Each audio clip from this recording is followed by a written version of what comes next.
Сәлеметсіздер ме? Бүгінгі сабақтың тақырыбы мұхиттардың тіршілік дүниесі.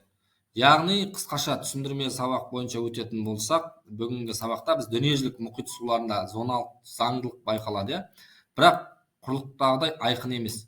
Экватордан полюстерге және тереңдікке қарай түрлі өзгерістер жүреді. Бұл өзгерістерге себепші болатын басты көрсеткіш күн сәулесінің жарығының азаюы немесе жетпеуі. Мұхиттағы тіршілік ұзақ геологиялық уақыт аралығында судың құрамын өзгертіп отырады. Сонымен қатар судың жасыл өсімдіктері болып,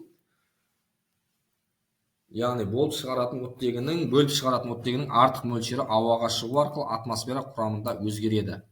Сонымен қатар бізде бүгінгі жетекші ұғымда дүниежүзілік мұхит тіршілік дүниесін өтетін боламыз, және биологиялық массасының жалпы өнімділігі және дүниежүзілік мұхиттың ластануы туралы нақты түсіндіретін боламыз. Дүниежүзілік мұхит суларының қандай алып жануарлар тіршілік етеді деген сұрақ келіп тұр. Бізде тіршілік етуіне байланысты мұхитта тіршілік дүниесі 3 топқа бөлінеді. Оның ішінде мысалы планктон қалқып жүзетін жануарлардың бірі, нектон жүзіп жүретін жануарлардың бірі, бентос түпкі суда жүретін. Яғни түпкі суда ең астында жүзіп жүретін және қалқып жүретіндердің барлығы осыларды айтамыз. Келесі бізде сұрақ: дүниежүзілік мұхит суының ластануы ондағы тіршілік дүниесіне қалай әсер етеді? Бізде дүниежүзілік сулар қалай ластанады?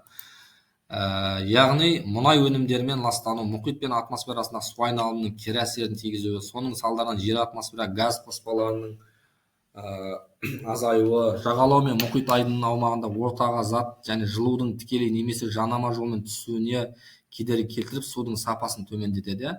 Мысалы, қалдықтар адамның тастайды суға, оның барлығы ішіндегі жануарларға және оның барлығы адамның денсаулығына белгілі бір дәрежеге қауіп төндіруі мүмкін.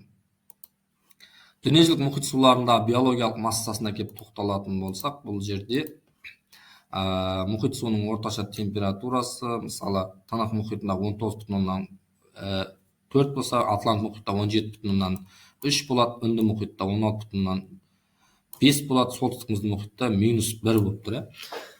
Енді бұл жерде дүниежүзілік мұхит суларына биологиялық массаның жалпы өнімділігі 0,5 километрге дейін ең жоғары көрсеткіш суларының мұхит бетінде шығатын аймақтарына тән болады.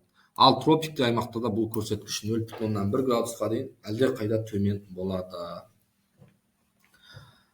Келесі бізде мұхиттағы тіршілікке келіп тоқталатын болсақ, мұхиттағы тіршілік қалай айтсақ болады? Бұл жерде наркоз мөлшері көп азық-түлік өнімдерінің балықтар,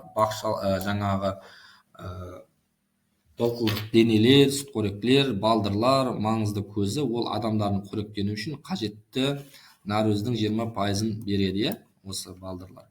Келесі бізде төмендегі сұрақтарға жауап береміз. Тіршілік ету ерекшелігіне қалай? Мұхиттағы тіршілік қандай топтарға біріктіріледі? Мұхиттағы тіршілік не себепті экватордың полюстерге және тереңдікке қарай өзгереді деген сұрақтарға жауап береді.